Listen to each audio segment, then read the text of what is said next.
Salut à tous les amis investisseurs, salut à toutes les amies investisseuses. Je suis super content de vous retrouver cette semaine pour une nouvelle vidéo sur les ETF. C'est Mister ETF. J'espère que vous avez la forme, la pêche et la patate. Cette semaine, on va faire une vidéo spéciale focus sur tout ce qui est frais de courtage. Je vais comparer les frais de courtage entre une banque traditionnelle type la BNP Paribas, une banque en ligne type Boursorama et un courtier en ligne type DEGIRO. Vous allez voir, les frais de courtage lorsque vous achetez des ETF ou des actions sont vraiment pas attractifs du tout lorsque vous passez par une banque traditionnelle. Et je peux vous dire que le banquier s'en met plein les poches. Ça vous dit d'en savoir plus? Allez, suivez-moi. Alors avant de commencer cette vidéo et d'aller dans les détails, je voulais partager avec vous une petite histoire qui m'est arrivée et ce qui m'a poussé à faire cette vidéo sur tout ce qui est frais de courtage. L'année dernière, j'ai fait un investissement dans l'immobilier pour un investissement locatif et donc j'ai dû demander un crédit à ma banque qui est la BNP Paribas et j'ai pu négocier un super taux pour le crédit immobilier, donc ça c'était tout bon. Mais le deal était qu'il fallait que je place 10% du crédit dans des fonds indiciels type ETF ou des fonds OPCVM sur la plateforme de BNP Paribas. Donc voilà, donc si le crédit, on va dire qu'il était de 100 000 euros, je devais investir 10%, donc c'est-à-dire 10 000 euros dans tout ce qui était ETF ou OPCVM sur la plateforme de BNP Paribas, donc la banque traditionnelle. Et c'est de là que je me suis aperçu que les frais bancaires étaient vraiment exorbitants comparés par une banque en ligne ou un courtier en ligne, et on va voir ça ensemble. Donc les amis investisseurs, les amies investisseuses, on va comparer les frais de courtage si on faisait une simulation d'un achat d'un ETF avec l'ETF Lyxor CAC 40. Donc c'est un ETF simplement qui réplique les performances du CAC 40. Je vous ai mis l'ISIN et le ticker de l'ETF. Et on va comparer les frais de courtage entre une banque traditionnelle avec la BNP Paribas, une banque en ligne avec Boursorama et un courtier en ligne avec DEGIRO. Et vous allez voir, les résultats sont assez surprenants. Alors les amis investisseurs, alors les amis investisseuses, voilà, je me suis logué sur mon compte BNP Paribas qui est ma banque traditionnelle. Je me suis logué sur leur portail au niveau pour faire les transactions au niveau d'achat d'actions, d'ETF et aussi des OPCVM.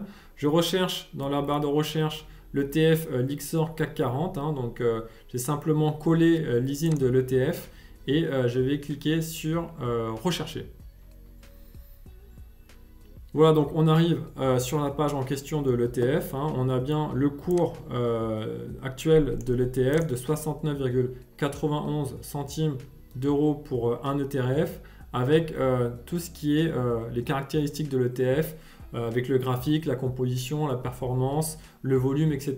de cet ETF. Mais ce n'est pas ça qu'on veut comparer aujourd'hui ou regarder, c'est vraiment tout ce qui est frais de courtage au niveau du passage de l'ordre. Donc je vais faire une simulation de passage d'ordre. Je vais cliquer sur passer un ordre pour simuler un achat d'ETF CAC 40. Voilà les options qu'on me donne. Donc on arrive à cette page suivante. Bien sûr, je vais cliquer sur achat et pas vente car je n'ai pas de cet ETF. Et pour avoir le même type d'achat sur toutes les plateformes, que ce soit banque traditionnelle, banque en ligne et également courtier en ligne, on va faire un type d'achat qui est au marché. Donc voilà. Et on va dire qu'on va acheter 7 ETF, donc pour un montant de moins de 500 euros, pour un montant de 489 euros et 37 centimes. On va cliquer sur valider pour valider l'ordre. Et à la page suivante, on va voir la récapitulation de notre ordre. Donc, qu'est-ce qu'il nous dit BNP Paribas? On a bien l'ETF CAC 40, ça c'est l'ISIN qu'on a sélectionné. On est à l'achat sur 7 ETF pour un montant total de 489 euros et 37 centimes. Donc ça, c'est super, c'est normal. Ce que je voulais voir avec vous, c'était vraiment les frais de courtage. En fait, en passant par la banque traditionnelle, vous allez avoir des frais en plus, notamment les frais liés au standard, les frais liés aux services d'investissement et aux services auxiliaires qui sont ici de 1,49%, soit 7,30 euros. Et on a également des frais liés à l'instrument financier qui sont de 1,24 €, soit 0,5% du montant total. Alors ces frais liés à l'instrument financier, c'est les frais de l'IXOR, donc c'est les frais du gestionnaire d'ETF, et ça c'est normal, vous les aurez sur toutes les plateformes qui correspondent aux frais de gestion des ETF, et c'est chaque année que vous allez devoir payer un pourcentage sur les ETF. Soit un montant total lors de la première année de détention de l'ETF de 8,54 €, donc ce qui correspond à 7,30 € plus 1,24 €, ça fait donc 8,54 €. Donc voilà, ça c'est vraiment le chiffre à retenir si on veut passer un ordre chez BNP Paribas pour cet ETF. Maintenant, exactement la même chose, mais en passant par Boursorama, donc une banque en ligne. Je vais dans la barre de recherche, je vais rechercher l'ETF en question et je clique dessus. Je vais donc avoir accès à la page caractéristique de cet ETF, avec encore une fois le cours du jour, le volume d'achat, etc. Et pour la simulation, je vais donc cliquer sur acheter. On va comparer les frais de Boursorama si on voulait acheter 7 ETF avec Boursorama. Donc voilà, j'ai cliqué sur acheter et je vais acheter 7 ETF. Donc le même montant que BNP Paribas est 489 €.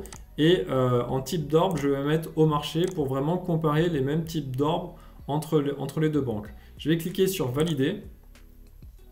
Donc voilà, là on va tomber sur la fiche récapitulative de tous les frais avec Boursorama qui disent que voilà, en passant un ordre chez eux, on va payer 1,99 € et encore une fois, il faut rajouter à cela les frais du gestionnaire de l'ETF l'IXOR qui était de 1,24 € de mémoire, ce qui nous fait des frais qui sont tout compris de 3,23 € si on passe par Boursorama. Donc encore une fois, chez BNP Paribas, c'était supérieur à 8 € et là on est à 3 € chez Boursorama. Et enfin, on va maintenant comparer les frais de courtage en utilisant un courtier en ligne avec DEGIRO.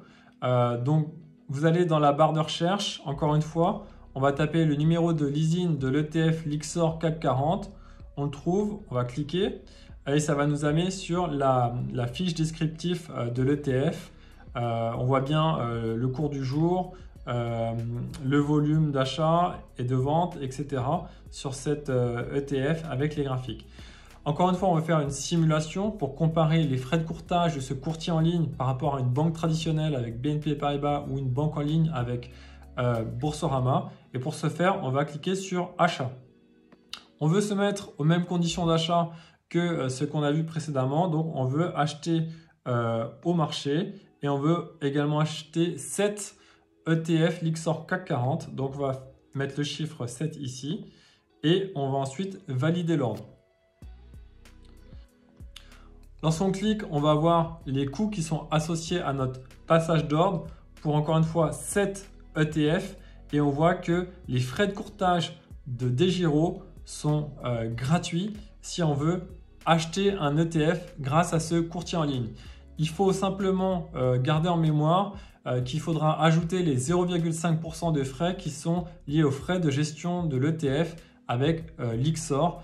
C'était 1,24 € environ. Voilà les amis investisseurs, voilà les amis investisseuses. Je vous fais une petite conclusion sur ce petit exercice de simulation de l'achat de 7 ETF avec 3 façons différentes par la banque traditionnelle, la banque en ligne et aussi un courtier en ligne. Voilà, les frais de courtage pour la banque en ligne sont de 8,54 €.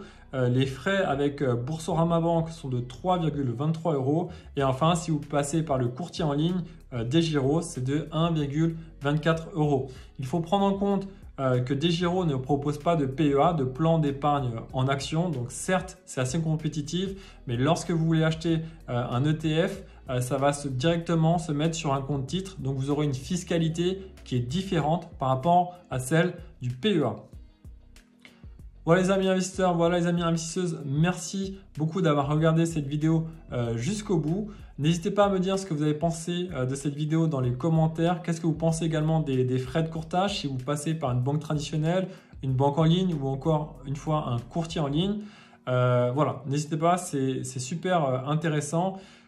N'hésitez pas également à liker, à commenter et à vous abonner à la chaîne de Mister ETF. Ça me fait vraiment plaisir de voir la communauté des gens qui sont inscrits à Mister ETF grandir chaque semaine. Et je vous mets également un lien de parrainage avec Boursorama qui vous fera gagner 80 € minimum. Et en plus de ça, je vous offre un ETF. Prochaine vidéo la semaine prochaine. D'ici là, prenez soin de vous. Ciao, ciao.